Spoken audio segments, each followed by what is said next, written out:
prayer was a suicidal prayer. It was Yeah. like, take me from my life. You remember what you said in that prayer? Yeah, I just prayed to die, and yeah, I always thought I'd lose my mum. Like you're the reason why she's and the living. reason, yeah, almost like, yeah. That's a lot of pressure for a young lad. I didn't feel it then. I definitely didn't feel it then. But I feel it now, and I've always felt it, you know, hard. I wasn't allowed anywhere, you know what I mean? Because I was hitting everybody everywhere. Yeah. You know, it's not like I was going in and I was being a wee angel and I was handing out free lemonade. I was going in and I was stealing and I was robbing and I was fighting and I was being a wee shite stuff, man. In and out, petty stuff, fighting, all that kind of stuff, like the drug dealing. God, attempted murder's not petty, That's man. my first one, bro. Yeah. My first one. You got shot. Oh, aye, yeah. It's in the papers and stuff as well. So I'm 18 years of age. That was kind of the kind of start of, like, I suppose the end of the whole gangster, the whole ego, the whole fighting, all that kind of stuff. Someone shoots you, and your little brother's there. And my wee brother was like 5-6 years younger than me, so he was like 12, 13 at that time. And you know, you kind of have a wake-up call, you know what I mean? Did he get shot as well? No, he nearly got shot, in the head when he was eating cereal. And they just come up to the house and just started planting bullets in the doors, the windows, everything.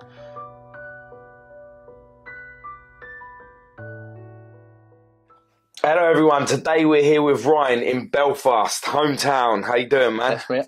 I really appreciate you taking you. the time, mate, like to come and see us and talk about your journey and stuff.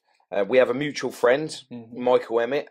I love that guy. Good man. Yeah, I call him me dad.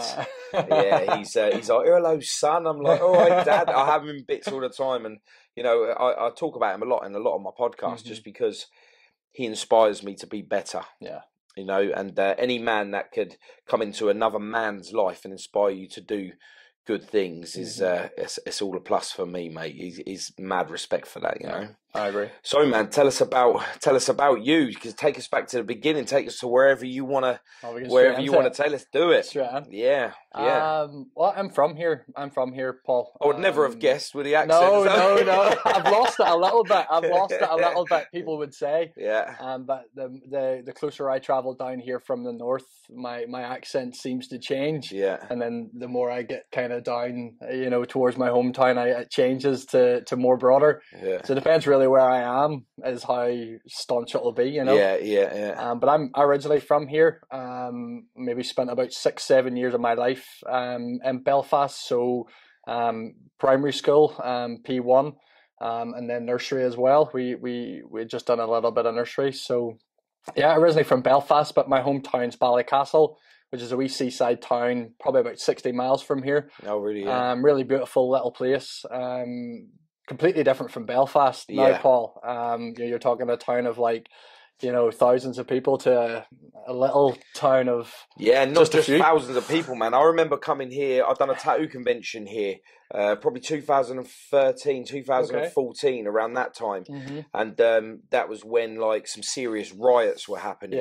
There was a lot of, like, I was walking down the street and there was, like, houses with windows smashed through, and that one house had been set on fire. Do you know what I mean? And there was like no roofs on 3 of the houses because, you know, it was just absolutely crazy. And then we was here that weekend and they said, oh, it's all settled down. Then the day that we left, it all kicked off again. Wow. Yeah, so we was like, I think they must have known I was coming, you know what I mean? Just stopped, you came on a good day. You came on a good day. Yeah, they allowed it for the tattoo convention. They cracked back on afterwards. But yeah, it's pretty scary. It's a beautiful place. That's beautiful, yeah. Like, green as out, do you know what I mean? But they've spent a lot of money around here as well. I've noticed since the last time I've been here, but there's some serious stuff happened here too, isn't there? Yeah. Well, I know a little bit about the history of Belfast. You know, it's not really, you know, around my time. I'm 28. But yeah, I experienced some of the stuff that you're talking about. So some of the riot stuff, some of the fires, some of the aftermaths of the Troubles. I would say I was 1994. I was born. So through, like, nursery, primary school, I would have had, like, a little bit of knowledge about the Troubles, but not so much as my mum or my father, you know. But my mum's from here. My family's originally from here. My dad grew up on the Shankill, and my mum actually is from a little town called Carrickfergus, not far out of here. But my mum and dad kind of settled here, had me, had my big brother, had my little sister. And kind of things went pear-shaped between them two, when we were just babies, Paul. So I suppose my childhood is a little bit of a blur. I actually don't really know where I've came from, if that makes sense. I'm an orphan, as it gets. I've had the privilege and the honor of having a mother's love, but she also suffered with a lot of mental health, so it was kind of distorted, and I suppose that affected me a little bit as well. And my dad, I actually haven't had the pleasure of ever meeting him. He left, I think, shortly after my sister was on her way. He kind of packed up and left. So, would you like to meet him? Yeah, I definitely would. There's a part of me, before I grew up, Paul, I had like this anger, this hatred, this because I listened to my mum. My mum. I can relate to this. I always wondered what it'd be like to have a man in my life that would actually love me, rather than one that just pick on us. Yeah. And my mum told me, the stuff that happened to her, and I remember some of the stuff, but it still doesn't stop him from being my dad. And I wanted to know him. I had fortune to go and see him, but pretty much what my mum come across and told me was pretty much the man that I actually, after a while I unravelled. I'd done 4 or 5 years with him, and I had the best time. I had a really good time with him. Having a dad in my life and being able to call, it was really good. It was that thing that because my mum was my mum and my dad. Yeah. Still wasn't my mum, wasn't my dad. Do you know what I mean? So I got that, but it turned out he was just an awful man anyway. So good. Well, I'll talk to you about that when I meet him. Then maybe we'll have something else in common. So I know exactly where you're coming from on that front. Is it like you want to meet him because you've got unanswered questions? Yeah, I think love's a crazy thing. I think love can either propel you to do good things, or it can really drive you to do crazy things. And so when I listen to my mum, saying that he's this and that and whatever, I kind of believe that, because your mum's your peer. She's the person that you're going to. And so everything she says is true. You know what I mean? Yeah. Santa's true. Everything's true. The reindeer's, all of it. He's not true.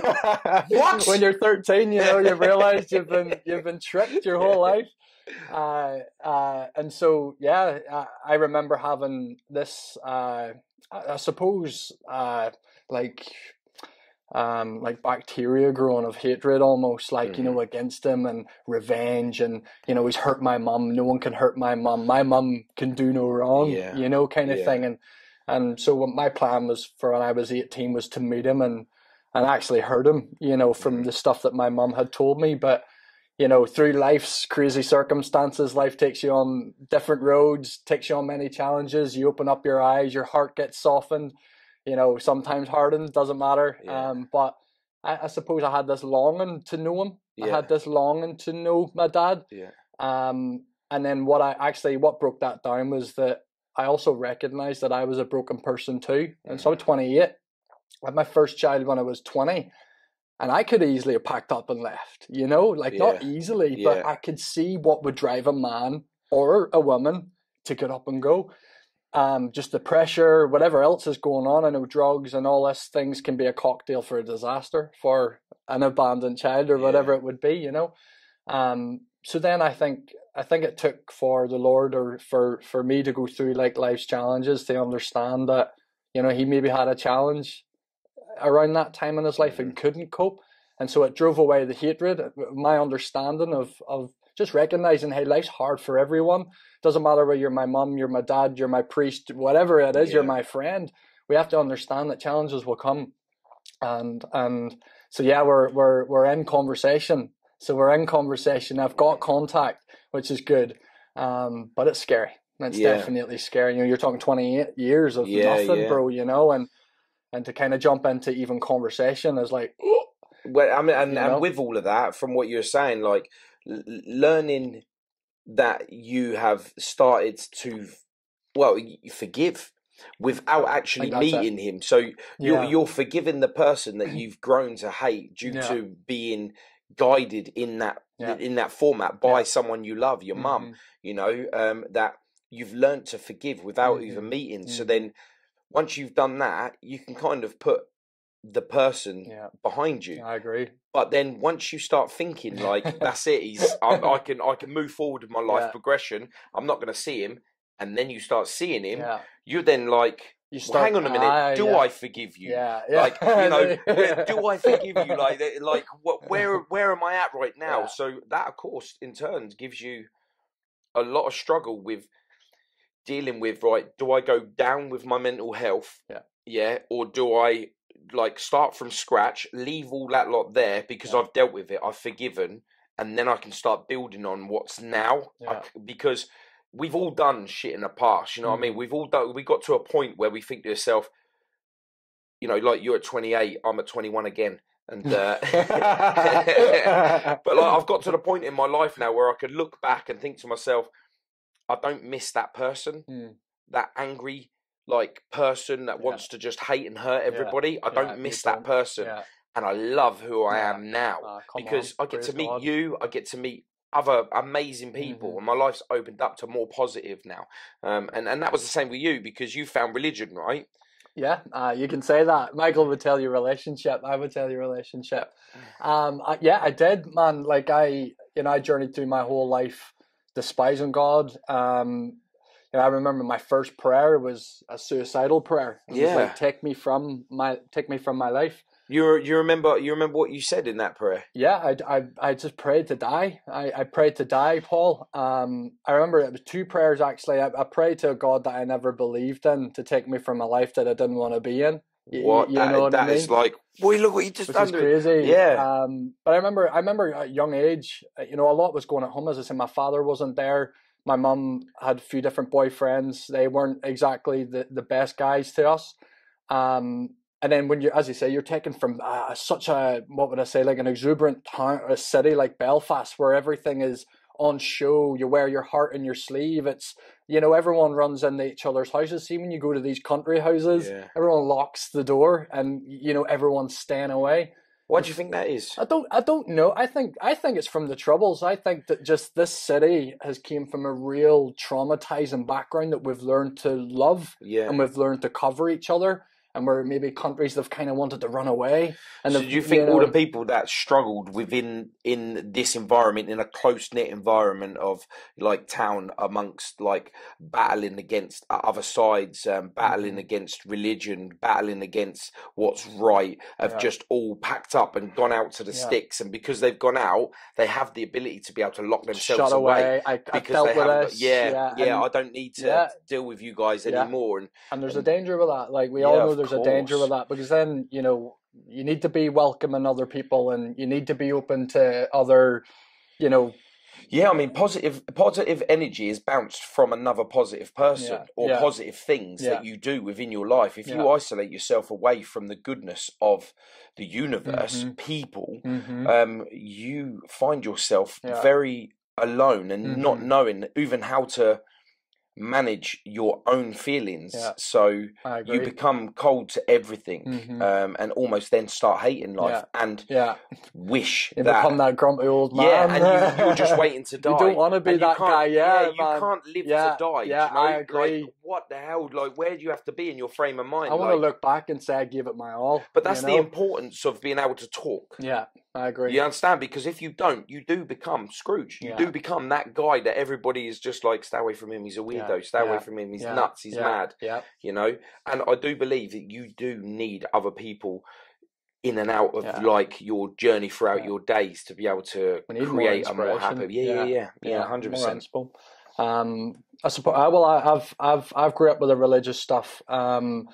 Actually, when we moved to Ballycastle, being from Belfast and stuff, like, so talking the way I talk, and then so I'm talking like, yo, what's happening, and yo, and we young kid, and then the other guys I'm talking to, you're talking about tractors and trailers, and it's hard. I'm like, here, has anybody been to the 12th, the riots? You know what I mean, and stuff. And so there was a real contrast of, I thought I stuck out like a sore thumb. Like I really did. I thought the limelight was always on me. I thought the teachers has always had like like more of a say on me, more of a, it's almost like I walked into a room and I highlighted, and whether it was bad or good, I felt it. You know what I mean? It's like discernment. It's like knowing what's in the room.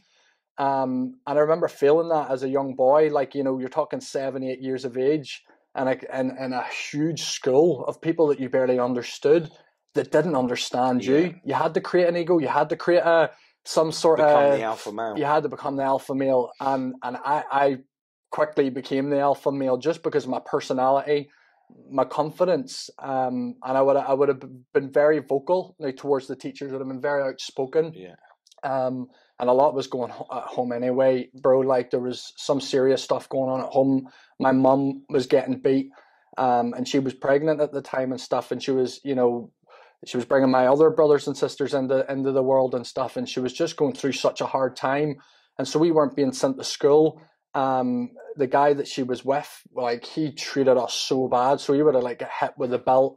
We'd have been hit with slippers, fist, all that kind of stuff, or even, like, cursing for telling white lies. You know, like the small stuff you tell your kid, listen, don't do that again. Trust me, I can relate. You know, and it's like, wallop, and you're getting beaten. So you have this, like, tough head on you, and so when you go into school, you carry that. You know, you carry that. You know, baby see, baby do. You know what you're taught at home, you'll bring that to the streets. Yeah, and think about it. If you're being beat by an adult and you're a child and you can take that, there's no other child that's going to be able to stand you. Do you know what I mean? Like, you're going to be so overpowering. You know, you're going to be like, you think you hitting me, it's going to make a difference to that man over there hitting me. Like, come on. Which is such a sad thing to say, but, you know, there's pros and cons to everything in life, and you know you become militant with your feelings, though, don't you? 100%. You shut out all of the goodness and you create the badness, because you know that if you let something good in, it's going to get beat out of you. You know, you're getting punished for a reward of goodness. You know, and it's you find yourself becoming cold yourself. So that's why when teachers were telling me off and stuff, it was like in one ear out the other. You know, it didn't really matter. It was just like, you know, I can be this guy, and I knew they couldn't touch me. I knew they couldn't hurt me because of who my family was. I kind of played on that. My mum would have been very, like, if teachers would have spoke to me wrong, she would have been up at the school and, you know, all that kind of thing. So there was a lot of fear that was being driven, you know, from my family, from my parents, from my entire family. And so I knew that fear could control situations. I knew that. And so when it was out of my hands, that's when I felt fear. And so when I knew that I had, you know, the girls fancying me, the main lads, you know, everyone laughed at Ryan. The school was born without me. You know, as long as I had that, I was okay. And so the minute I left school, it disappears. Yeah, of course. Because you're not that guy anymore. You know, you're not that actor. Well, think about it. Like, when you're at school, you're forced together. Yeah. You know, if you had a choice, you School's wouldn't be together. You know, you've all got your own lives, your own friends outside of school. You just go off and do your own thing. So school is one of them where I turn around and say to my daughter all the time, you see all these people that are horrible or they're just naughty or anything. You know, when you leave school, you will never see them again. You'll never see them again. They'll have kids and leave. Yeah. That's what happens. We all grew up. We all have to grow up. So where does the popular boy at school that's using the school to gain notoriety, what happens to him? Like, where did you go with that? Did you fall? Did you then become louder and just become? Yeah, I mean, the more you're doing it, the more you have to do. Do you know what I mean? So, like, almost, you know, when you're going older, there's more people. You know, you get the bigger schools and stuff, and so you have to adapt. You have to think of ways of, you know, how can I not be seen as the weak one? How can I be seen as not being the one who shies away? And when I moved up into secondary school, I really felt that. I felt these guys were fitter than me. They were running faster than me. They were hurlers, which is like, I mean, they were strong. And so I was like, right, okay, I need to be stronger. How do I do it? You know, I wasn't training in sports. I wasn't doing anything. I was just being at home. And so, I just started to fight. You know, I started using my hands. I started fighting from a very young age, but properly when I was in secondary school. There was a guy a couple of years above me. I'd fought with his younger brother, and he was a year below me. And I'd beat him up, and he gave me my first black eye. And I remember going back round to his school, because I'd heard he had spoke to people saying that he had beat me, but there was like video evidence and everyone recording and all, and I'd beat him. But I couldn't cope with the small majority of people thinking that he had beat me. And so I'm back round to the class, and he was lining up in his classroom, and right before he went to get into his class, I'd beat him up again. And so this is me like 13, maybe 12 years of age, you know, doing this. Was that your first fight? No, definitely not my first. No. I mean, you would have took the ball off me in football, I would have hit you. If you looked at me wrong, I would have hit you. If you'd have sat beside me and like moved my leg, I would have hit. That's just who I was, you know. If you'd have looked at me wrong, and I'm not even in my teens here, you know, and I've just got this real temper problem. And as you say, like, you know, being at home was really difficult. Like, there was a lot of abuse going at home. There was physical. There was all sorts of crazy stuff going on. Did you have this power at home? Not at all. No, I at home, I was just so worried about losing my mum. Like, I was so fascinated that every single cigarette that she would smoke, she would lose like a day of her life. Mm-hmm. And so every cigarette that she smoked, I would cry because I'm like, that's another one day that I won't get to see my mum. So one day that she'll not be here on this earth. And so I actually tortured my mum so much, you know, and she couldn't have any guys in. She couldn't have like, and I'm 12, man, you know. I had these emotions of like a 19-year-old jealous lad from his girlfriend who's cheating or something. These real deep emotions, you know, and just this real attachment to my mum. And I always thought I'd lose my mum. I remember, as I say, like my mum would just sit for hours and listen to the same sad songs in her bed, you know, for days, and like pull me from school to be like almost like a medication for her, you know, like if Ryan's here, I'll stay alive. Like you're the reason why like, she's I'm the living. Reason, almost like, yeah. That's a lot of pressure for a young lad. I didn't feel it then. I definitely didn't feel it then, but I feel it now, and I've always felt it, you know. And I remember my mum took me to another town, and I remember just having this real eerie feeling. It was like my first real traumatizing situation. I think it was like P7. And I remember just sitting in this bed, and like my mum was arguing downstairs, Paul, and and then all of a sudden pure silence, like just dead. You're talking about like a scary silence, and I was just like, I'm scared to go down there because I know that like what my mum's capable of, and I was like, but I'm going to go down anyway. Silence from the male voice or from her, like, so she was screaming and she was with her friend, and then all of a sudden it was just silence. And I went down, and I'd seen my mum had cut with a razor blade, like just from here, like from her elbow right down here, and it had sliced down there, and I'd seen like the gash was about that, you know. And I remember seeing it with my own eyes and running back in. And like being so young, you would have thought like, well, being so young, I kind of didn't really know how to deal with the emotion. So I rung my friend and started screaming to him, saying, my mum's dead, like she's just killed herself. And this is like 2 a.m. You know, I'm getting into first year, Paul. Did she do that to herself? She's done it to herself, yeah. My mum's even, you know, current, it's always been like that with my mum.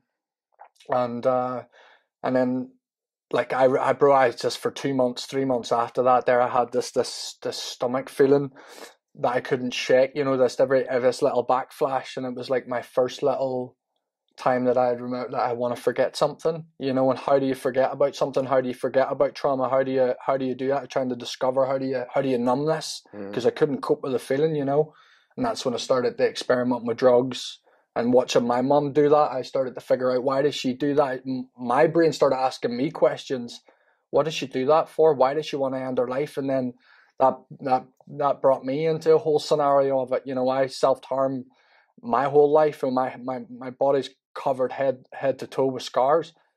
Did you start self-harming because you'd seen that your mum was doing it and you wanted to know what it felt like, or did you just think, I need that release of pain, like I need to... Well, you know what, Paul, as I always say, like, you're always assessing yourself, aren't you? You're always assessing why and what was that, you know. So like, I'm always forever asking that question, why did I ever start, you know? And I don't want to pinpoint that because I don't want to bring like that fault on my mum, but I do believe that if you see something, you're like desensitized a little bit to it, or you kind of get a little bit more, I wonder, rather than it being a complete no-go. You know, you kind of get this little like seed, and it can stem into like, it's almost like damp in a room. It's like, you know, when that's in there, if you don't sort it out, it'll go into any area of your life. You know what I mean? And then that was it, bro. Like after that kind of moment, you know, I kind of just joined the gang, did the drugs, did the fighting, did all that kind of stuff. Like, you know what I mean? And that was a spiral of crime, drugs. That was me coming into my teens. And I started to become a big boy, and I started meeting new people, and money was available then, and you know, there was a wee bit more opportunities coming up for me, you know what I mean? But I'm like 11, 12, 13, and in my head I've passed my A levels to do this stuff. Yeah. You know, anybody that you know what I mean? Anybody I talk to that's 18, 19, they're going to want to give me stuff. They're going to want to have me involved. I know everybody. I'm not, you know, no one will mess with me. I'm not, it's all that kind of stuff, you know. It's crazy. I'm 28 and I look back and I'm like, fucking kill you now, you know what I mean? You're a wee wimp, you know, that kind of guy. But when you're 15, you think the world doesn't end almost. You know what I mean? Like you're invincible, and almost like, you know, because of the trials and tribulations you've gone through, the world owes you something without you having to put the effort in. Yeah. So yeah. How long did you self-harm for? Self-harm from about 12, 13, all the way until I was about 20 years of age. Was it just your arm? My arms, my chest, my legs, my throat. It was one of the times that I had, as I said, I'd prayed just before I'd met God. I'd prayed and just said, like, just to take me from it, like, not to wake me up. And I remember waking up from this dream, and it really bothered me. And I had a pile of Valium. I was selling at this point. I was a drug dealer. Like, you know, it's actually when after I get done for my big drug haul, you kind of just become a consumer, you know, so you're kind of just have little bits about you. I remember eating loads of Valium and ringing my brother and ringing my partner at that time, and just literally saying, I'm done with life. I can't cope anymore. The pain's too sore. Can't do it anymore. I've no money. I've no nothing. I'm done with it all. And I did about 100 press-ups, bro, on the floor, off my head, and literally just cut open a Gillette razor and swiped it across my neck, and just looked at myself in the mirror and was like, I hate you, you know what I mean? I hate everything about you. You're a scumbag. You're a drug dealer. You're this, you're that. No one loves you. Like, all that stuff. Was that you taking responsibility, or was you still blaming everyone else for the person that you had become? I don't think I was taking responsibility at that point, Paul. I still was a victim to my own circumstance at that time, 100%. You know, and rightfully, and I'm not saying rightfully so. There was a lot of things that I had done. You know, like people I'm selling drugs to, people that I'm hurting, people I'm leaving in hospital, that's family that I'm, you know, hurting or whatever. It does play on your mind. It definitely plays on your mind. And I think if anybody says that it doesn't, I think they're a liar. Do you know what I mean? 100%. I mean, one of the things that I've learned along the way, especially doing podcasts and meeting people like yourself, is you know, accepting responsibility for the devastation that you've created is the first step. Speaking about it is toe to toe with that first step. And then I think once you understand that the reason why you're at the lowest point in your life is because of you. You're the reason. So if you want the change, you have to come to terms with the fact that it's your responsibility to make that change happen. Then you can start accepting the change. And then from that, you create power within yourself to the point where you can, you know that you deserve it. That's a hard place to get to. 100%. But you can't go to automatically deserving it without dealing with the first couple. You know, you can't just be like, that would be great. If I've got an exam, if I skip all the training and just go straight in for the exam, why did I fail? Why did I fail? Like I was good. I was good to go. You know, but I'm with you on that. I think you have to go through them steps to be able to accept that you deserve the world. And with that, you're opening doors multiple times faster. You open doors faster in your life when you become more positive than what you would do when you're negative. Because everyone will slam a door in your face. I agree, bro. Everybody. So you've now, you know, attempted to take your own life, and you've cut your throat. You know, what was did you pass out on this? Did someone find you? Did you get help from this? So it's funny because we kick in each other's doors in the homeless hostels, right? So I'd literally just got out of prison. My first time in jail, I was 15. my last time I was 20. So I got released from serving time for drug dealing. And when I got released to this hostel in Ballymena, which is not that far from here, but it is such a den. It's such a horrible place to be. You know, you'd rather be in jail, if I'm honest, bro. It's more comfy. You get your food there. You're kind of looked after a wee bit more. And I remember just, as I say, like everyone who would be in each other's rooms is actually to catch each other touching it, you know what I mean? Doing the last thing. I would have had the door open. We would kick in the doors, right? It saves carrying a key around. I don't think we had any back then. It sounded like you didn't need them. We didn't. There was a wee snib on the lock, and we would just walk up, kick in the door, and be like, and that's how we would open each other's doors. Can I join? Can I leave? Go back to jail. You need a cameraman. I'm the guy. So that's how I was found, Paul. Like, I was lying in my bed, and next minute, bang, the door comes in, and the boy's like, Ryan, and I'm sitting there, full of blood, and he starts screaming, and he runs down, and I remember he grabs a black bandana, and he just puts it around my neck, runs down to the staff, and I'm holding it on my neck. It's pretty crazy. I'm trying to save myself from... Well, do you know what it is? Because, like, you know, when you said that, when you just said that, wow, I had a whole load of emotion, warm tingling come over me, yeah? Because, like, that just goes to prove that you were so low that you had no choice. Because deep down, if you're holding a bandana on your neck, like, you've gone in a room to do it. Yeah. Your door's locked. Anger, emotions. Yeah? It's all there. Yeah. And you was ready to die. But when someone's caught you and snaps you back, and then you're putting that on your neck, that's a big wake up call to, like, I'm caring. What am I doing? Yeah, like, that's exactly I don't want, like, and you're holding it there, trying to stop it from, you know, that right there speaks a lot of words. Wow. You don't really want to do it, do you? But it's just in that moment, in that the thick of anger, the thick of emotion, the thick of just someone saying something, and my experience has been partners. It's been that we're so close now, we're not, and it's not just because it's them. It's because of my father. It's because of my mum. It's because of that attachment issue that I've had and I've carried into my adulthood, is that when someone does it to me, I feel like you've abandoned me. It's rejection. It's all these kind of emotions, and then that's it. I'm like, end of the world. Trauma, because in some way, your dad leaving is like your world leaving. You know what I mean? In many ways, that's how it goes. You know. And I was tired of it. And the funny thing is, Paul, is they didn't even ring the ambulance. Well, they did ring the ambulance. Then the ambulance was like, "Who's the guy's name?" And they said my name. They were like, Ryan Lennon. And they were like, "Oh, okay." And then they sent down the riot police. They sent down 2 riot squad police, and eight cops jumped out of the car and come up to my room to check whether I was okay to go in an ambulance. You know what I mean? So I'm lying there bleeding out, bro. The ambulance wouldn't even come near me because they were like, "We know who he is. We know who he is." You know what I mean? Drug dealing scumbag. They're always fighting, always whatever.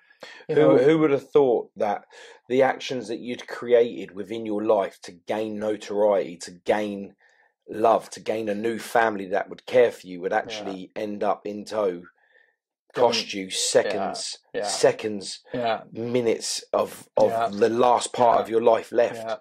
Especially when you wake up and realise, I don't want to die. And now, because of my actions, it might be that I'm gonna die because of what I've done. You know, and it's not a good thought. You know, it's not a good thought knowing that people don't want to touch you, or people don't want to go near you because you have a history. And I just thought that was my story. This is it. I don't care. So you may as well live with it. You know what I mean? If you're walking into a shop and they're like, "You're barred." If you walk into the bar, you're barred. If you walk in the cinema, you're barred. If you walk in the Diamond Centre, you're barred. I mean, everywhere, bro. I was barred. I wasn't allowed anywhere. You know what I mean? Because I was hitting everybody everywhere. You know, it's not like it was going in and I was being a wee angel and I was handing out free lemonade. I was going in and I was stealing and I was robbing and I was fighting and I was being a wee shite. Do you know what I mean? So, but as you say, I'm the victim. I'm drug dealing, but the police are arresting me and searching and busting my house. And I'm going, poor me, they won't leave me alone. Well, if I didn't sell drugs and get people on drugs, then I wouldn't have the police at my door. You know, but I had to go a full 10-year circle, Paul, to even get that, even to get that wisdom, you know what I mean? So, you know, like the drug dealing, the making money, all that stuff, like, you know, watching Scarface, watching all these movies that you're like, that's who I want to be. This is who I want to inspire. You know, I was watching Scarface when I was 7 years of age. And, you know, growing up, all my presents were Scarface. All my presents were gangster, Goodfellas, all that kind of stuff. And it actually does have an effect on your character. No, without a doubt, bro, you know, and it all comes to an end, you know, when with the troubles over here, bro, you've got one side like the RAN, you've got the UDA, you've got the Loyalists, and you've got Republicans, and people would see me as a Catholic. So I was a Catholic, you know, around this time in Coleraine. I was selling a thing called MCAT at the time. It was a legal high, and it became illegal, and I was selling a lot of it, selling it with weed, Valium, you know, all the wee bits and pieces that come with it, and you know, all that stuff. There has to be consequences with it. You know, my house was getting busted. I couldn't walk around the corner without being paranoid. My anxiety was through the roof. All this money, I had like 4 or 5 grand, you know, like sitting in my top drawer, disposable money. You know what I mean? And I was still claiming benefits. I was still having, you know, my other money coming in. And I still felt so empty. You know, I still felt so empty. I was like, where's the more? What is the more? Where is this? Where is all this gangster paradise? You don't get it. No. It does not exist. It's a false fantasy. That's the thing with Hollywood, you know. Like when you see these gangsters, and they're like, one day my mama used to, their story all ends the same. Yeah, and you get all of that, and they're celebrities. They don't have to queue to go in clubs, and they don't have to queue to get their food. Someone will walk their food home for them and things like that. But in reality, you go to the cinema and they say get out. You go to the thing and say get out. Like you can't go nowhere. So why all of the people you've tried to impress are all inside? You can't get out. You're standing there like, oh, I wonder if they're going to come out for a fag soon. That's so true. And you start smoking because that's where everyone is, and they're smoking outside because that's the only place that you're allowed to go to. Even I'm like getting a revelation from that. Do you know what I mean? That it's so true. That the thing that you're feared from being isolated or being alone, the fear of it actually pushed everybody away and made me more isolated than I ever was. Yeah, because like in tow with all of that, you know, that whole swings and roundabouts thing with like, you know, creating respect through fear, creating a false identity of who you truly are just to be able to hide, because, you know, you've got so deep in people knowing you for being a bad person that it's so much harder for you to be the real you. The real you and put it out that way. The problem is that you have is when you start losing who you truly are, no matter whether you have a drawer full of cash or whether you have a shiny new watch, a nice car, at the end of the day, you've still got to come to terms with what you have become. The man in the mirror. Yeah, I agree. And that's your harshest critic. You know, because you can't as much as you've got, can you, bro? You can't. And if you don't open up, you're literally an echo to yourself. You know, and then of course, who's going to love you? People will be afraid to love you. People are afraid to come and chill with you. People are afraid. So true. So you gain knowledge, notoriety by everyone being like, oh, that's Ryan. He's nuts. He's crazy. Like, don't fuck it. Or you end up whacking somebody else up for somebody else, selling drugs, going to prison, giving up your liberty, just to be able to be known and seen that you. I am a good guy. Look, I beat that person up for you. You know what I mean? It's like, no, There's you're ways not. Of doing it. There's ways of doing it. 100%. Well, I think everyone can change. I always believe that. There is change in everybody. Yeah. You definitely have to want it. And you have to go through the steps. Yeah, I agree. I agree. You have to go through the steps. There's no slides in that movement. You literally have to step by step build up foundations right away to the tip of the roof. You know. I agree. So, like, how long did you spend in jail? But 4 years. So about 4 years all in all. So I was in for a couple of things. First ever charge was attempted murder. I was looking 9 years and ended up getting 2. So at my age, I was 15. My co-accused got 9 years. He was over 18. And ended up, that was my little journey from in and out of prison, breaking bail. I was the youngest man in Northern Ireland with a a tag. I was only 15.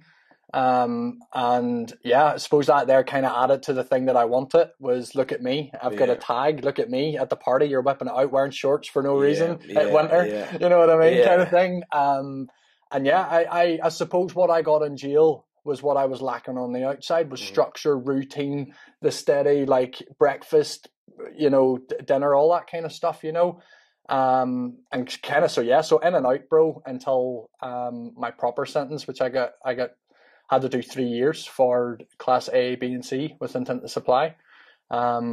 Which I didn't get caught with that much. It was probably like maybe under 50 grand's worth of stuff, you know, not a heavy amount.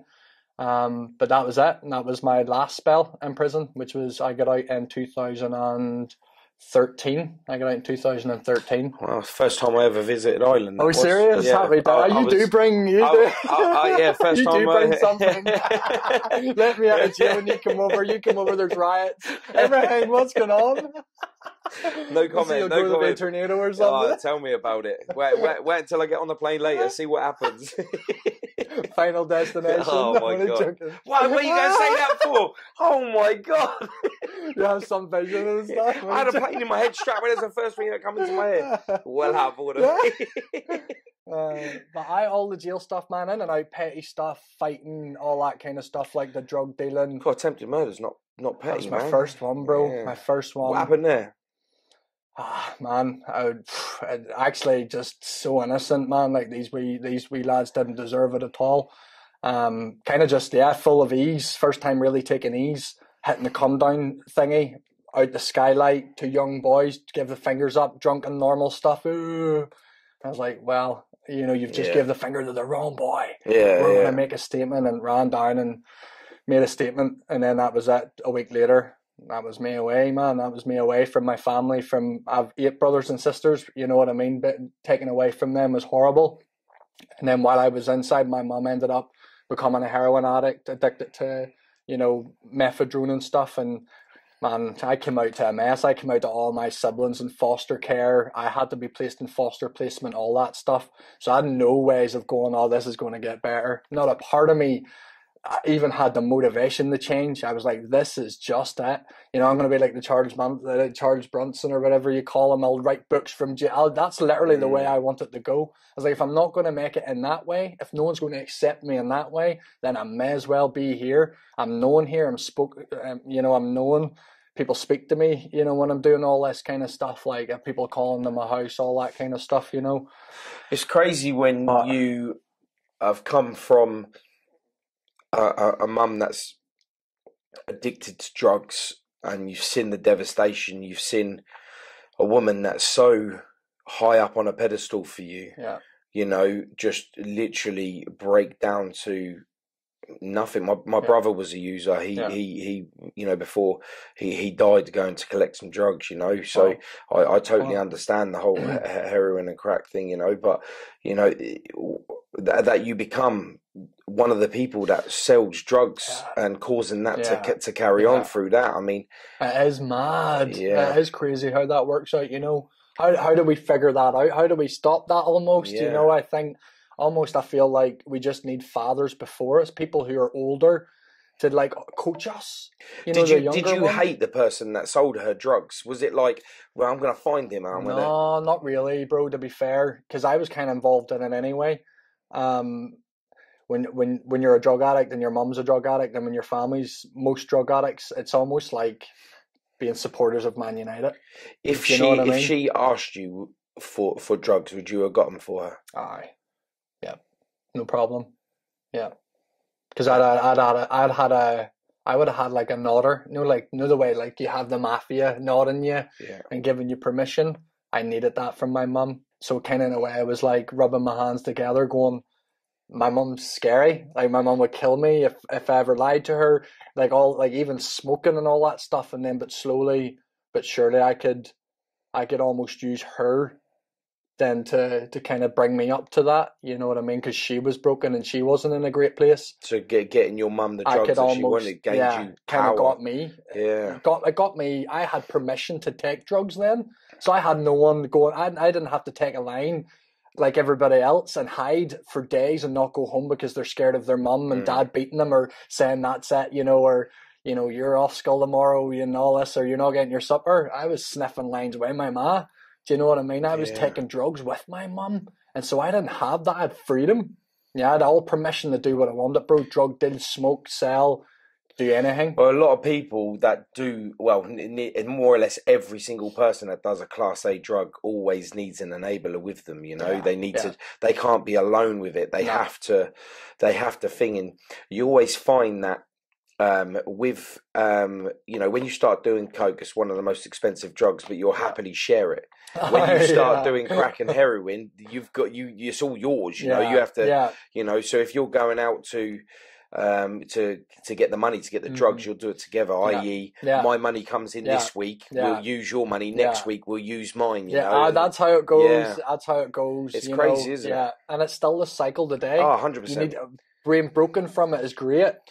But that's what breaks your heart to kind of help. That's why I do what I do. Do you know what I mean? But having to deal with that mentally, the fact that for you and your mother, the fact that she is doing drugs with her baby, and you're doing drugs with your mum, like, how do you accept that and move forward? Like, how did you accept that and move forward? I think it's still like a wee broken vessel between me and my mum. You know what I mean? So when we talk, like when I meet up with her now, and like if we were to make a group chat on social media, like within half an hour, it's drug talk or like some reference towards it, and I'm away from that. And so it's hard to kind of be against it when you were so for it, right? Yeah. And then when you try and talk and have a relationship with your mum when you're so against what she does, it's hard, bro. It's so hard, because then you become the person that's like, oh, well, it's easy for you. You're out of it. You've done it. It's easy for you. You've, all this. And sometimes, what would I say? Sometimes you feel guilty about having the life that they want so badly. Do you know what I mean? But then also letting them recognize that I never came. This wasn't just handed to me. And what I mean, as in a stable home, my children, good job, all that kind of stuff. That's what I mean. I don't see that as a light. If you look at someone, they've got a job and they've got a wife and they've got all that, doesn't mean that they're necessarily a changed person, you know. And you should never feel, or they should never make you feel bad for progressing, But that's what happens, that's what happens. And when you're dealing with that broken of a person, or that even that type of genre of people, you could say, I got a car there, man. Like I passed my test, but to them, it's heartbreaking because they're like, I'll never get there, and so their response is almost like, "Oh, good for you," and it's hard, So there's a wee bit of conflict between me and my mum when it comes to because I am full on for Jesus. I'm full on doing this route. And as I say, I have my boys, and I'm seeking a relationship with my dad. Yeah. And so everything that she taught me, everything that we both grew up knowing, has changed. I've accepted that. I don't think she has. Yeah, my family would love me to be the mad guy. Of course. As you say, running round to the doors. That'll get dealt with there and then. Yeah. No one will say nothing. They don't. Ryan's not the Christian. Ryan's not the inspo. He's not the model. All that kind of stuff. Yeah, 100%. Hard role to have sometimes, man. Being the best at being better is so hard compared to how easy it is to just fall and be bad, But I can relate to that because being straight, I was only with crime. I was only ever violence, for me. I never got into the drugs. I never done any drugs, never done anything. But, I progressed, as I slowly stepped away from the street and I'd become more into business and doing what I do is tattooing as well as this. My brother used to say to me, we used to have our moments, and he used to turn around and say to me, he'd go, do you know what? I'm jealous of you. And I said, you haven't got to be jealous, man. I'll take you to the top with me. You've just got to want it. I can't give it to you. You have to want it. And he used to say, nah, bruv, you don't get it. And I was like, no, you're not getting it. And I tried to say to him, you're not getting it. Like, you can have what I've got. I will help you every step of the way, but you've got to want it. You know, I haven't got it because it came to me. I got it because I worked my ass off, like hours, times, you know, years. I've lost so much trying to be better. And he said, it should be me that be where you are, and you should be where I'm at. I said, how could you wish that on me? How could you wish that on me? And but I get that. And it was really hard for me to get that because my brother wanted me to be him. Love can do strange things. Yeah, and I didn't never get it, and so I bypass it. But even still today, if I could ask him, he's my big brother. Yeah. Well, I can have a conversation on that alone from my big brother, bro. You know, it must be a thing. You know? But it's crazy like, how be a big brother, though. Be a big brother. Like, be my big brother. I'm not. I want your approval. Yeah, everything that I know in life, like cooking, dressing, everything was all because of him. Do you know what I mean? It's just that as we was aligning, and as drugs started taking him, he started going down there, and I started going up here, you know, and we just drifted, but we swapped. Like I was big brother, little brother, and then as we were going, it took over, and we literally crossed paths. Bet you people are telling him, "Are you Paul's wee brother?" And and he gets annoyed at it. Yeah, and he does, you know, and he did. And like when people used to say to like people like Jamie or my other friend Luke, they'd turn around and go, "Oh, you Paul's brother?" And my brother stand there, he goes, "No, I'm his fucking brother." And he used to hate it because he was like, "No, I'm his brother. Like I'm his brother. That's my brother." You know. And he used to get, didn't he? He used to get really like thing with it. I think a part of it is like because they're big brother, right? And they're supposed to be in the role of leading role model, and then when the wee brother does it, it's like. But the only reason, me? No, you're my wee brother. Yeah, but I spent so much of that last part of his life trying to make him go back. Yeah. I didn't realise that. Like I was trying to make him go back to the person I looked up to the most. Yeah. That was the most before he had all the damage of losing his missus and the damage of all the drugs and prison and that lot. And I didn't know until he died that. And I come to terms with like bits and pieces of his death that. You can't be that person you remember because that damage won't allow you to go back to that person. Right, so what I had to accept was this was my brother now, and I had to accept him for what it was. And and just like your parents, your brothers and sisters, they have to accept you for who you are today. Because they even if you went back to being this person, you wouldn't be that person. You would be a different person. Because you've been morally correct. I like that. So you could never ever go back to the person they want you to be because you are a different person. And that's that different person has found the right person through trauma. You ain't never going to be able to take all that trauma away to become that person again. So you'll never ever be that person. I didn't know that, and I should have just accepted him for who he is today, and that's probably one of my great regrets, along with anything else. Have we got any other? Do you want to shoot into one of the rooms next door and grab another bottle of water? Yeah, mate. I'll tell you what, podcasting and air conditioning doesn't go too well for your throat, mate. I'll tell you. It doesn't. No. Dang, it's going all right. Listen, I can relate to this so much, man. Like, truthfully, like, you know, the things that you've gone through. I mean, I can relate to the drugs and that lot, but I can't relate to my mum being on drugs because she wasn't. Now my mum's suffering. You know, she's lost her son and she's on prescription drugs now, and you know, she has to take tablets to go to sleep. She takes them at 5 o'clock. She's asleep by 6. Or if she rings me up, she sounds like she's on crack. Do you know what I mean? She's like, and do you know what? It's hard, man. It's hard, that one, bro. Do you ever get to a point where you, even though your mum is here, that you don't have a mum? Yeah, 100%. Yeah.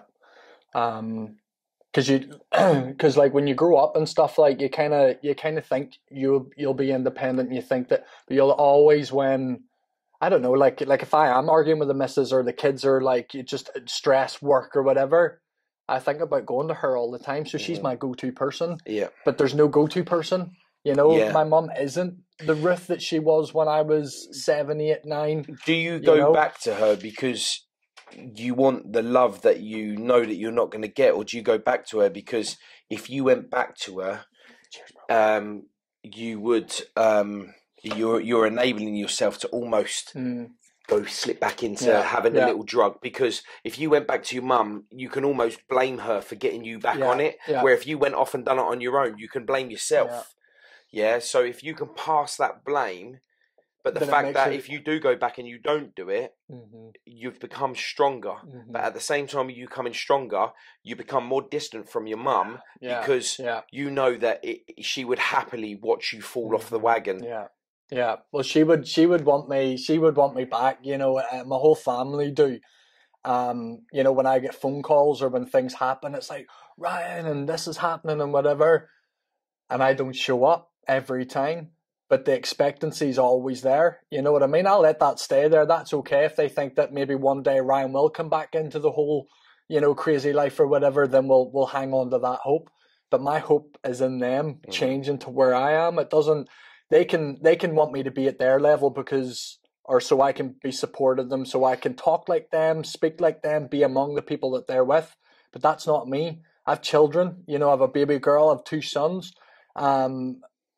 Never mind that. It's just not me. I've moved from that. Are you holding on to them one day? Turn around and say to you, "I'm ready." Yeah. Hi. I can tell you when that is. Yeah, you know, especially when it comes to serious drug addictions for a long period of time. If they're not ready to give up and go to the transition to a better life, the time that you will hear that you was right would be as they're passing to the other side. They will go, you was right. And there's no reward in that. There's no reward in that, because you're then left with, why didn't you? The whole "I told you so." Because they've gone, you'll never have that. So you'll have to prepare yourself for the time that you knew that you was right. That answer, that one answer that you're waiting for. You'll have to prepare yourself for that next step in your journey, that it's not going to make you fall off, because it's going to happen. Not you falling off, but it's going to happen when they do tell you, you was right and I wish I'd have listened to you. Because that's going to hit you like a ton of bricks, and to a point where you'll think to yourself, I need to go and just get my head out of this, because it's hard to deal with. Right now would be the time that you slowly work yourself to that moment, because I don't want you to feel that, to feel that reality, you know, because there's no false expectation. I think that's what we give too many people, and especially the younger generation, is everything will be all right if you just hang in there. You know what I mean? And sometimes it's just not like that. Sometimes you just need to face it. It's that whole I'll quit tomorrow. My life will change on Monday. I'll do that diet on Monday. Monday's my change day. Monday, I'll start. There's no point starting on a Wednesday. I might as well wait till the Monday. I've given up everything anyway. I've nothing else to change. I'm like, give me something bad. You know what I mean?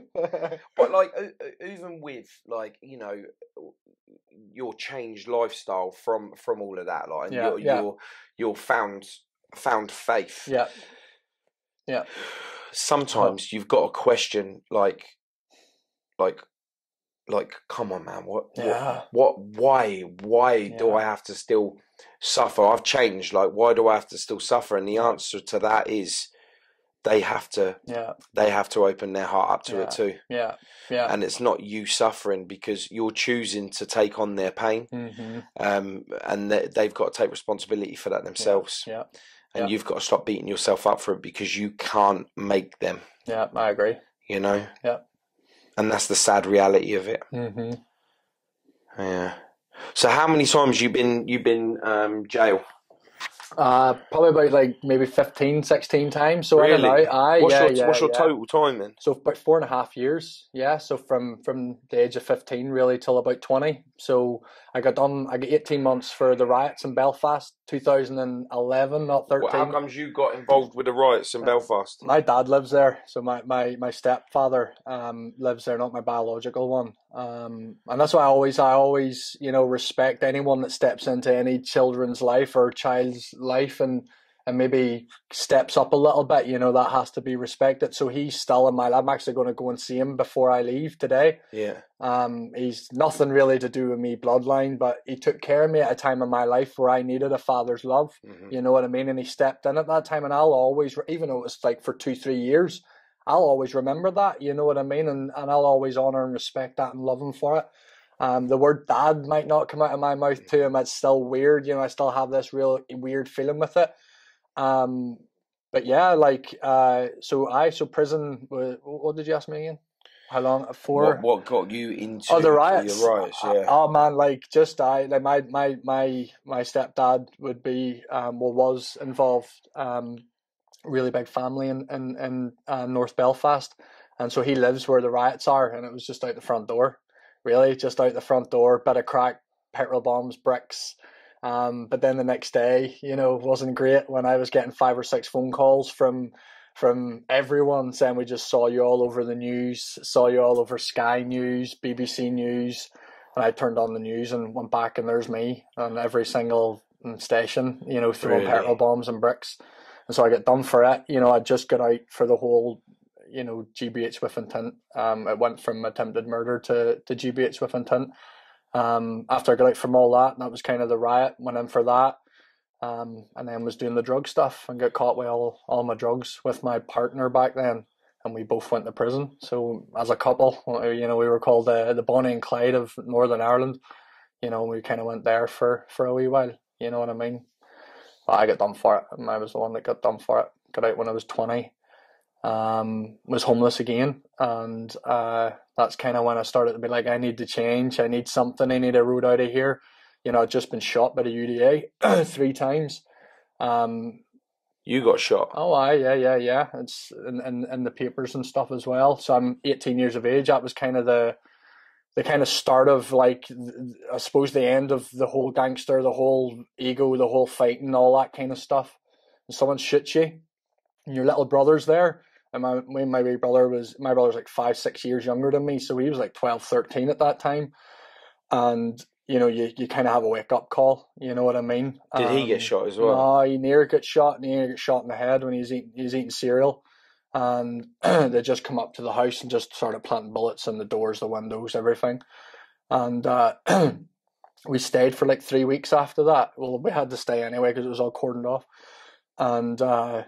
And then, yeah, they were after me big time. So it was where did you get shot? So not my body, it was just the house shot at. Yeah. So it was. I was on the phone to my brother Mark, and he just said, he's like, Ran, I have a feeling you need to go out and bury all your stuff and all. And I was like, Mark, I don't have a good feeling about tonight. I don't feel well. I just have this real eerie feeling. And as I'm saying that, my girlfriend's lying on the bed, and my wee brother, as I say, we were all in foster care, so he was wherever I was, he was. You just go with a girl and get the house, and you get somewhere to stay for a while. That was kind of how I lived. My wee brother came, and he lived with us as well. And just knowing that he was in the house through me selling drugs, like he was getting caught up in the middle of everything. So did they shoot up the house to rob you, or shoot up the house to get you to stop? Oh, so they smashed my windows the night before, and that means, like, usually that means get out, or we're coming to shoot you. And then the next day around 12 o'clock, then that's kind of when the bullets just fired through the house. You know what I mean? And I remember the next day, Paul, I remember just like leaving the house, being in one place in the town, being in another, going, whoa, like I don't even know what's going on here. And then we moved, and that's when I got busted for the drugs and all that stuff, and that was me away, and got out when I was 20, and then went to the homeless hostel. Started sleeping with birds. I was like, I'll get myself a girlfriend and that, started meeting girls and stuff like that, started, selling again. And a girl fell pregnant, and had a baby boy on the way. And that was the moment in my life where, Paul, I was like, I look back, mate, and I seen everything, my attempts of suicide, the shootings, my mum, my dad, the jail, all that stuff, the fighting, the people that I've hurt, all the breakups, the emotional side of everything. That my best friend was murdered when he was 14, through Catholics and Protestant stuff, and so there was just a lot that I was like, man, I'm 20 years of age and this is happening, this is nuts. And I remember thinking, I was like, I can't bring a child into this world, you know. And a part of me was like, how do we not have this child born? You know what I mean? How can we cope with this? How can It's this... mad, isn't it? Because the world that you fear your child to be in is partly your responsibility. It was a thing I created. The exact same thing I created. That's scary, isn't it? Very scary. So did you squash? Was this squash this whole UDA thing? Yeah. I definitely. I mean, the Lord's done some amazing things through that, bro. You know, one of the top guys in Korean, son is like, I'm an inspiration to all the youth that are down my way. You know what I mean? And so I got pardoned. You know, I remember being in Tesco's and getting a handshake and the hug, and the words spoken to me was, "We need more people like you in this town." And these people had given me sanctioned my murder from I was 15 years of age. Near got me when I was 18. You know, very close for getting me. Near got me again a couple of months after that. But yet, there they are now saying, if Ryan Lennon's speaking here, we're going to send all our children, we're going to send all our sons, all our daughters to listen to this man speak.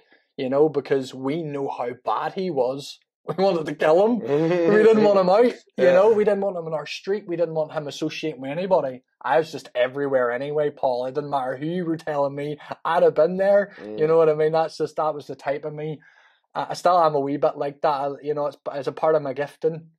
And so, yeah, completely okay. My sister's living in a predominantly Protestant place and has been living there for the last 5-6 years, you know, so that definitely shows that they've washed their hands and took me off their hit list, you know what I mean?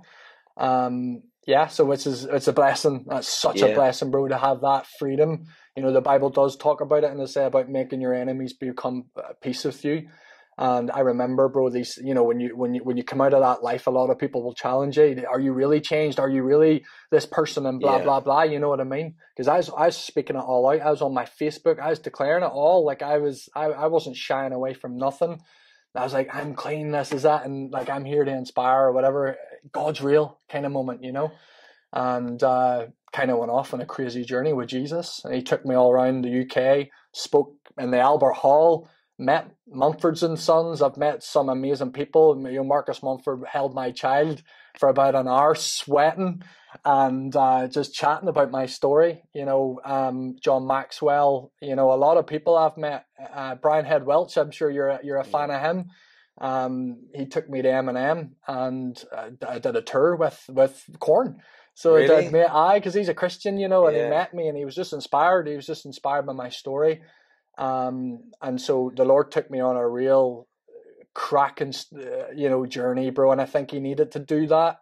And a lot of people think they'll get my Christian story, which will never be the case. You know, my stories, everyone's story is always different. I remember talking to like the kind of posher crew of the Christian, you know, a lot of Christians are middle class, upper class, right? So when someone like me, unless you find Christianity in prison, unless you find it in prison, like then you got all the nuts. Shane is a wonderful friend of mine. Like, Shane's a good man. We'll definitely send a wee picture to him after. So I will. Yeah, 100%. And yeah, like went on this really great journey. As I said, like I shared my story everywhere. Spoke at Durham University. I think we had like 1,000 students turn up, bro. So it was all crazy, all great.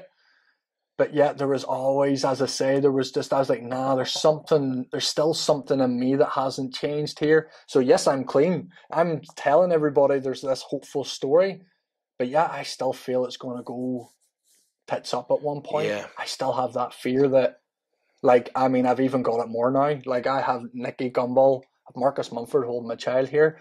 My views on my Facebook are like always on thousands. So like I had this, like I was even well more known than I ever was being a drug dealer, being a whatever you want to call it. I hate even using the word gangster and all because it's not who I was. I was just a troubled young. Do you know what it is? The amount of people that are in the lifestyle which you would view as a gangster hate the term gangster. It's like it's not like and it's just like you come to realization that you're a fool. You're just an idiot. Like no, I'm no gangster. I was just a lost, troubled person. That's broken. Caught up. That was caught up in trauma. That was given to me. I had no choice but to accept what I had and what I'd become. And it's not until, again, you have acceptance that you can move forward to become a bigger and better and more powerful You're not person. a victim anymore, you know what I mean? But as I say, like, did it all, bro. Like, you know, as I say, spoke everywhere, was getting offered jobs in London, the Durham stuff, Albert Hall, meeting famous people. You know, I mean, my emails, bro. Like, I mean, you couldn't read my emails. It was from people all over the world. And I suppose this is my story now, Paul, and I feel like it's important to share. I came from drugs, jail, foster care, addiction, all that kind of stuff. Brought into church, right? Elevated. It was like Ryan Lennon, like, you know, he was mad. Now we've changed him. Church raised me on a pedestal, you know, and I knew God needed to do that with me. God knew my personality. I needed to be busy, bro. I needed to be on the go, and got married, like 2 children, and you know, before I had my child Matthew, actually social workers had went to court and had said, listen, we don't want this child to have responsibility over a child, all this kind of stuff. And so they actually went to court to take my firstborn off me.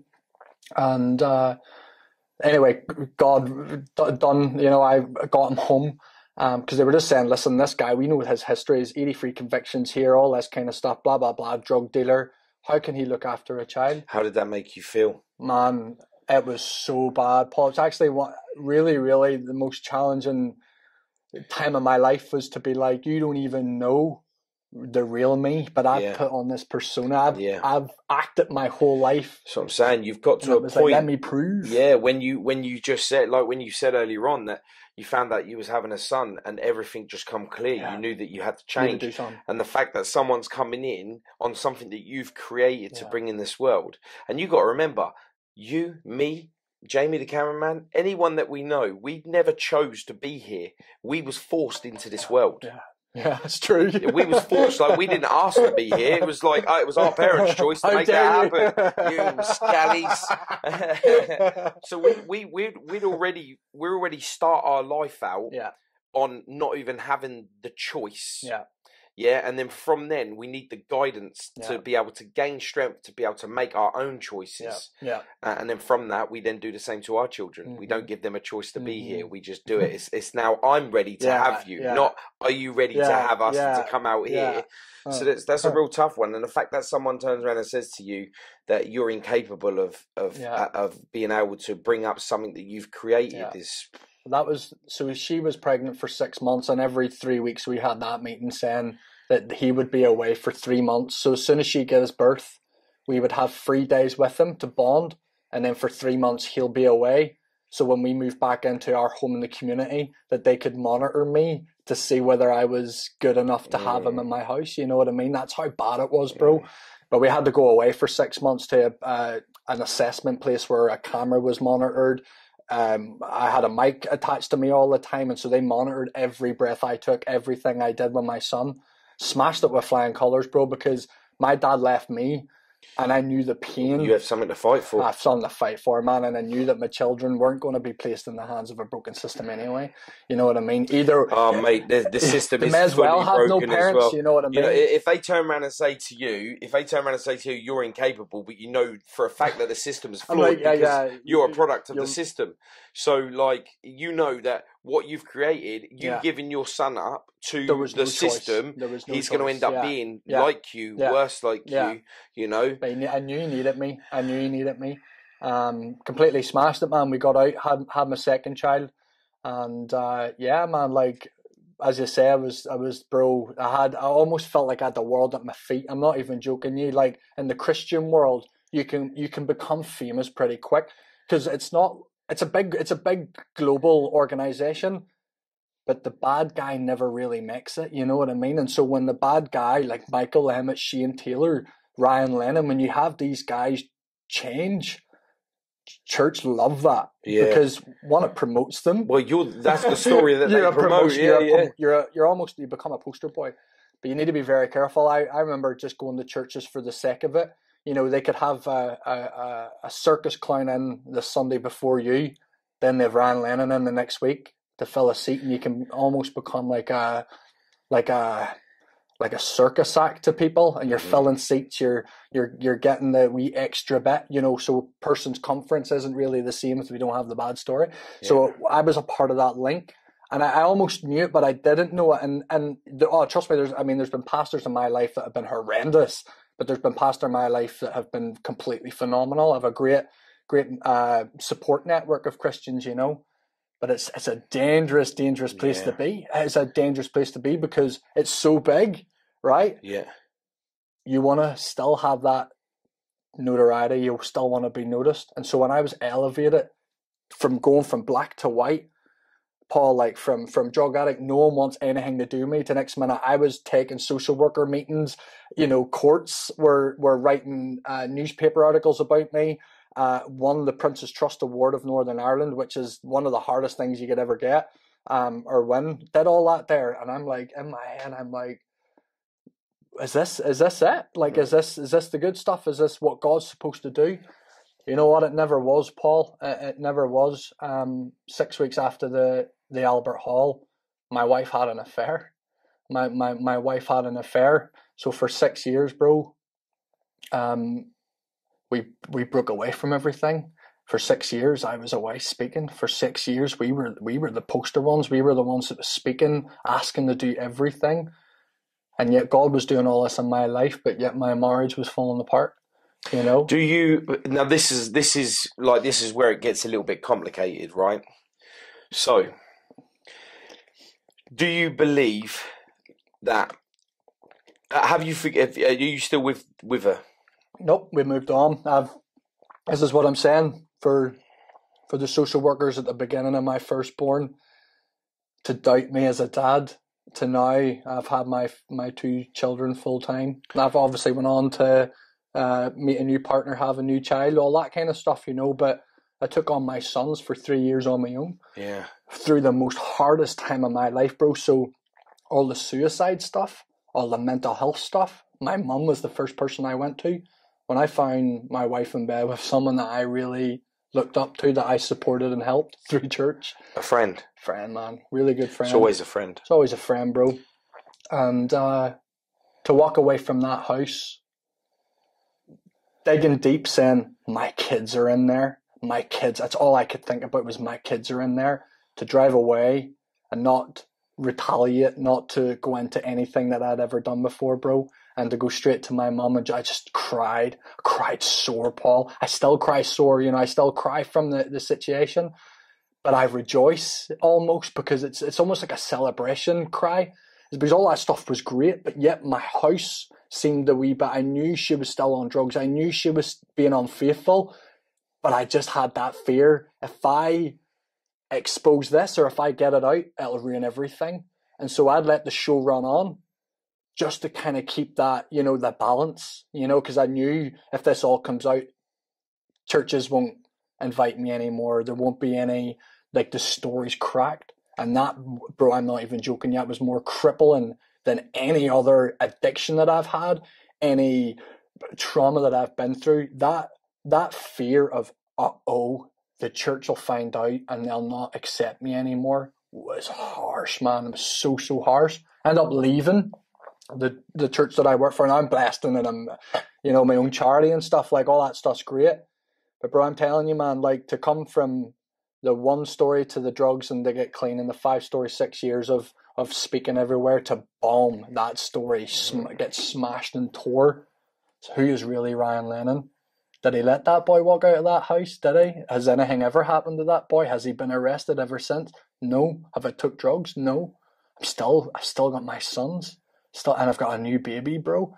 You know what I mean? So it doesn't matter. It really doesn't matter. Almost like your reward for giving so much to the church was to get rid of everything negative in your life. It happened to be, you know, your baby mum to be able to be rewarded with another child, and now my sons have someone who's very safe. You know, who's looking after them beautifully. And as I say, man, it's crazy how, like, my longing for a father and a dad in my life, like how it all flipped around, and now as a dad and a father of myself, it all applies to me now, but in a good way, you know. But yet, previous to 18, or previous to me having a moment in my life that was like, no, I need to get this sorted, you know what I mean?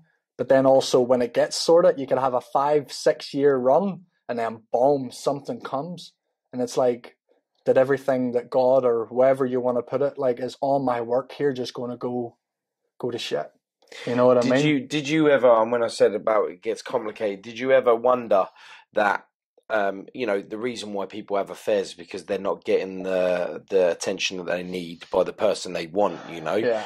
Did you ever sit there and the reason why you didn't retaliate in a way, because you could almost take some responsibility because you've given so much to trying to be better for your sons that you may have neglected yourselves in the process? I mean, a lot of people when they're in a relationship, they've got each other, you know, and then from that's the honeymoon period is brilliant. But when you have children, you forget about each other and you just become parents. Drift a little bit, and you become parents, and then you know you start to wonder, like, where's all that gone? Like, are we not in it no more together? Like, what's going on? Because although you're an amazing dad and you're an amazing mum, like, where's us? Where's us in this? And I think a lot of people, they forget about the magic because they automatically think, I'm too tired, I'm too this, I'm too that.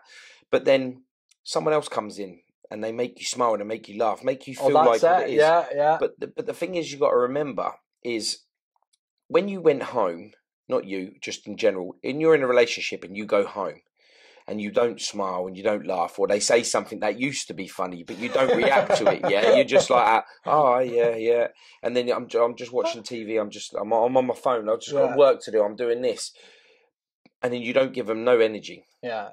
But then a complete stranger walk past you in the street, see you looking fine, you'll go, "Yo, darling, how you doing? What are you saying? Yeah, are you good? Oh, you're looking good, you know? Yeah. And then you think to yourself, I should have given that energy to my woman, my baby mum, my everything. You know, the person that gave me my next journey of life, that I've got something to live for now. Yeah. I should have given that to them. Maybe that would have been all right. But like you say, God's plan. Yeah. You know, maybe he put that there. That was your final test for you to go to the next level. Oh, bro, I look back now, and that was a prayer answered, you know, in the most harshest way. I remember praying. I needed a car. And I went to church the next day, not literally the next day, bro, and someone come up to me and was like, I felt the Holy Spirit say I should give you a car. Right? No literally, way. Bro, right? And I'm sitting there going, like, I'm new to this stuff, right? I'm new to all this. And I'm like, my mind's blowing. I said no. And she came back to me the next week and was like, I hear your prayer. I want to give you my car. And I'm like, oh my word, I am praying for a car. Didn't have the money for it, bro. I'd just come off of the dole, kind of started working for church. And next minute, bro, she rang me again and she was like, I need to give you this car.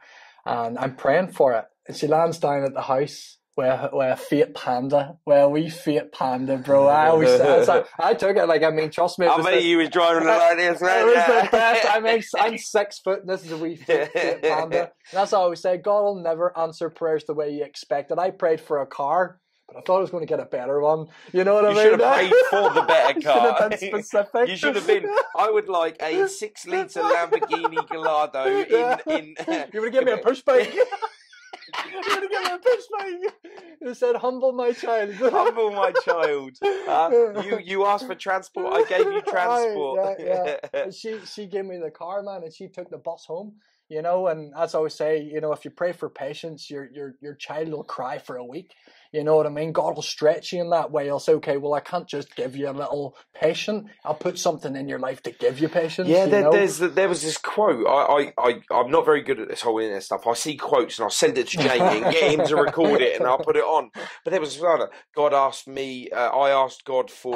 have you seen that quote? Yeah, I give him a thing, and it's all like wee minimal things, and you it's all sit back small and you're things, like, and you're like, it's so true. What? Yeah. Like, what the hell? Yeah. Like, I never even thought about it like that. Yeah. Open just my need to mind. be open-minded, man. We need open to be my mind. That's open-minded. exactly what it is. You have to open your mind up to the endless possibilities of grace. Yeah, you're right. Because whether you follow religion or not, right? Whether you believe in the man upstairs or, you know, the person across the room for you, there is messages given to you every second of every day. 100%. Whether it be good weather, rain, you know. I often sit there and I go, people go, it's raining, we can't go out. I'm like, forget that. Get your bad clothes on. We're going mudsliding. You know what I mean? But at the same time, you sit there and go, well, without rain, you don't have crop. Yeah. Without crop, you don't have food. Yeah, you know. true. So you got to sit there and you think of that bigger picture. You know, when someone's sitting there and there's a bee there and they're trying to squash it, you kill all the bees. The world dies. Like, you don't realise that little bee that's got that sting on there that you're afraid of, that is what that we shouldn't. What keeps the world alive. Do you know what I mean? Yeah. And like, people are so quick to bypass positive information, clever information, knowledge. They're forgetting that knowledge is power. Yeah. It's because we're us thinkers, aren't we? Yeah. In the moment. Yeah. I need. Consumer. I don't need to know about whether that bee saves the planet. I need to know whether that car over there is going to look good on my driveway, you know? And it's all about that, you know? So you've gone through such a massive transition within your life, like, you know, from trauma as a child, your dad walking out on you, your mum turning to heroin, prison, attempted murder, joining the riots, to becoming a dad, having your child took off you from the start, fighting for what is right in your life, winning that, you know, fair, to having your children, being a single dad, to having your children, to the life you've got now is like... You couldn't even throw a stone at that and smash a window. Like that is just such a roller coaster that you've been on. It's absolutely insane. Man, it is. And between all of that, like, you're dealing with self-harm, you're dealing with suicide, you're dealing with, you know, you're dealing with your own emotions. You know what I mean? And it's absolutely crazy. Like, you know, you can see what makes you the man today. You know, and it's absolutely massive that I get to hear your story. Thank you, and be a part of your journey. You know, where is all this taking you now? This new step. You've got a new missus. You still with the missus? Yeah. You got a new missus. New baby. So you've got wee girl. 2 boys and a son. Girl, bro. You know what I mean? Can't be bad to that. 2 boys and a son. 2 boys and a daughter. I don't even know where my head was at there. That was a strange one. But I'll tell you what, having sons to having a daughter is massively different, isn't it? It's big time. Massively big different. Time. Yeah. So blessed, man. Like, as I say, you know, I'm looking back on all these things in my life, and, you know, it's made me who I am. You know what I mean? And it's kind of gave me the heart towards the people that, you know, are maybe still stuck in that life. You know what I mean? That's why I do the work that I do. You know, I've stepped away from the church way, because the church way can only be one way, you know, and I love that. But what I found is that there was a lack of, I don't know, friendship with people. You know, there was not really any community. There was no real any proper bonding. So we were bringing people into church, you know, you would have seen them maybe 2-3 months later worse than they ever were, because they're like, well, we went up there and no one spoke to us, you know, kind of thing, and blah blah blah. And so I've just reassessed a lot of stuff in my life, bro, and how can we do this our best? You know what I mean? How can we love these boys into life? How can we bring them from not being allowed anywhere, being me? How can we bring them from being me's, not almost to being me's again? I stay away from that completely, because it gives people false expectation. They think, well, if you give your life to Jesus, you'll live like Ryan Lennon. I know everyone was giving their life to Jesus and realising that it wasn't the case, then hating Jesus. Well, I think you hit a wall with that yourself. I mean, like you turned around and said, you'd given your entire life to Jesus, and then when something happened that was out of your control, i.e., you know, your girlfriend cheating on you with a friend, you had to close yourself off to church because they wouldn't have accepted it. And I was married there with her, and there was a lot of, you know, she did the affair on the Saturday. I went to church on the Sunday the next day. And I almost, because I felt like I had to be the brave one, I had to be the strong one. And the sermon was talking about the woman who was caught in adultery, you know what I mean? And I was just sitting there, bro, I was crying my eyes out, and I was so broken. My heart was ripped from my chest. I had to sit there for an hour and a half listening to about how to forgive a woman who's just been caught in an adulteress, and how Jesus drew the line. That sounds like a sign coming to you. And I was like, in my head, I was like, you know, and do you know something? Do you know something? Is this all planned? Like, why are you doing this? You know what I mean? But slowly but surely, God did a lot in my life. And as I say, I left the job that I was in, the dream position and work. I was running alphas and town halls. I was traveling everywhere, doing training, all that kind of really, really fun.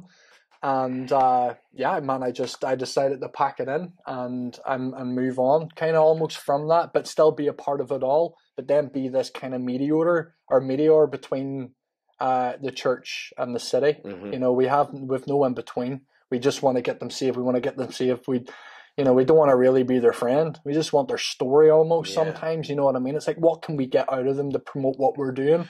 It's like, nah, we do what we do for them, solely for the broken, solely for those who are lost.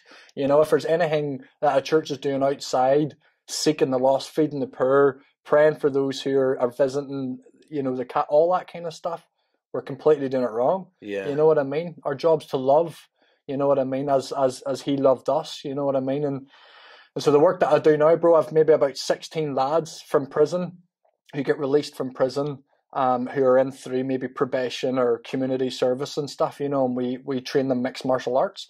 So I won an Irish championship there about 6 weeks ago, you know, kickboxing. So in kind of the affair happening and that, bro, I knew that I could easily go down a wrong route. So I needed something to channel, and I joined mixed martial arts. You know what I mean? I won an Irish championship, which is pretty cool. So fighting 5 weeks again. You know what I mean? So I fight at 80 kilos, and so we use that to bring lads kind of like through mixed martial arts. Then we feed them donuts, cakes, all that kind of stuff. Do some counselling, offer free counselling, and we're creating a charity at the minute. You know, so it's only started really. We're called Kicking Habits. And we've got Rebuild, and we've got a couple other wee projects that we just like bring around the lads. We home them and all that kind of stuff, you know. Michael's just came on team. Michael's now on staff with us, boys, you know, which is pretty cool because he's doing something. I think he's going to start something up in the future. And so yeah, bro, I've started my own vibe. I would like to say, not going, oh, church, I'm away, you just weren't doing it right. It's not about that. It's going, I'm going to take what I learned from you. Thank you so much for everything that you've done. Now I'm going to apply it to my life and the people that I know. And I think that's what church is, isn't it? Yeah, they build you up to a strength where you can take your own path. Yeah, they do, and they're excellent at it. They're definitely excellent at it. I think a lot of people feel like if they believe in God, they have to go to church all the time. You know, and I think that's what deters a lot of people. And it does. You know, and I think that scares a lot of people in doing it because they don't want to be seen in church. You know, because it's not a cool thing. You know, as far as they're concerned. You know. You just need a friend. Yeah, and that's what it is. So you get like your team leader, the person that you look up to, the person that's doing it, that has faith. You can follow their faith together, side by side, believing in the man upstairs without actually having to attend church, you know? Well, there was no church when Jesus was here. It was only asked until he passed away. Then the church then was formed, you know. So Jesus ate with people. He brought people to his home. I think it wasn't the first church that was built was Magdalene Church. That was the first one. So the church was actually built. It was like from 300 years after or something. I think it's actually a couple hundred years. I've been there. Oh, serious? I've been there. I've been in there. We went there, didn't we? Magdalene Church. It was in. Was it Rome? It was Rome. Rome. Yeah, cool. We went to that. Was nice. That's class. That's class. I'm pretty sure. Where was it? Or was it Prague? We've been at we've been at Magdalene's church, and they reckon that behind this thing that is in Magdalene's church is. Am I saying the name right? It would be Mary Magdalene. So Magdalene would be the woman who was at Jesus's feet at the cross. Would that be? Yeah. Probably named after her? He's apparently his crib that he stayed in is in this church. Oh wow! It's in there, but it's behind something. But they swear it's behind it. Can you remember it? Oh, I love that. Yeah. Was it in Prague? I didn't go there. No, it weren't. It was. I'll remember where it is because I'll ask the others when I get back. Yeah. I'll ask the others where. But it was like gold and it was absolutely unreal. Do you know what I mean? I've never seen anything like it. It was huge. But I bet you wouldn't have looked like that when it started, though. Oh, probably not, man. It was, you know, the Japanese probably come in and spent some money in it. You know, man, a fire pit in the beach is church, and maybe an acoustic guitar, and you know what I mean. Like, you know, a lot of people. As I say, sometimes it's just about being real with Jesus. Jesus says, "Come as you are." Yeah. He doesn't say, "Get the suit, get the BM, and then come with your 10% tithe." But a lot of churches would have that perception. A lot of people would think that, and so maybe me being around Coleraine, being the Christian, baptizing people, being publicly outspoken about it. and especially these times, bro, like, I don't want to get too into anything, but a lot of people are seriously talking about the devil and God now, you know, more so the devil, and, you know, he likes to show himself a wee bit more recently, but like, then also on the flip side, there's a God that has already fought for us, and that's kind of what I try and portray to the boys. I don't talk about it at all. I live it out, you know what I mean? So I almost do it. You know what I mean? I think one of the things with being able to have a belief is you have to suffer the trauma. Yeah. And I think the trauma is the devil, so he shows himself first. Yeah, and he always will. Yeah, and you know, the devil will always show himself first, and it's then your responsibility to be able to see God through the flames, you know. And, you know, I believe that the first person to show faith, and, you know, like anything else, you know, always watch the person that stands outside the crowd, not talking, you know, never trust the joker that's in the middle, making everything look cool, because that's the visibility of the devil, you know. That's true. That's what it is, you know. The person that's standing on the outside, absorbing all the information, and then going off and spreading positivity, that's the person you should be, that person. Yeah.